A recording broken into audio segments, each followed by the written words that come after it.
Hello Mzansi, welcome to Mgoso Mzansi. If today it's our first time visiting this channel, please do the right thing and click the subscribe button, and also don't forget to smash the like button, guys.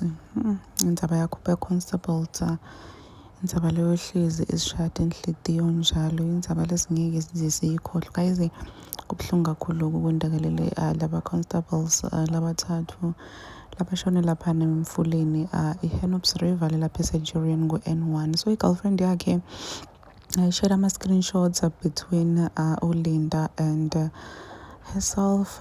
Guys, kubuhlungu kakhulu. Imagine uthetshele ukuthi umuntu wakhe emsebenzini uyabuya udombona nibalelisane kahle, only to find out ukuthi akasekho, like only to find out ukuthi shone ngendlela lebuhlungu. Kubuhlungu kakhulu. I cannot imagine what their families are going through, their friends, their spouse. Kubuhlungu ngendlela lesimanga, guys.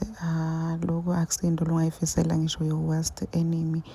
Nangokuthi njena they graduated rather 2023 and 2025 sengakapheli, sisengakafiki nasemkhathini, but abaseke emhlabeni. Kubuhlungu kakhulu lokhu bavelele, and kulahlekelwa amaphoyisa lamathathu same day same time, guys. Kubuhlungu ngendlela lesimanga.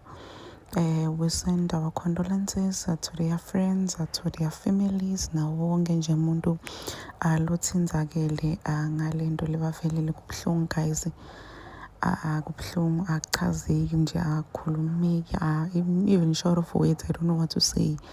Ndlela kubuhlungu angakhona. May their soul rest in peace. This is the end of my video. I am signing out. Goodbye.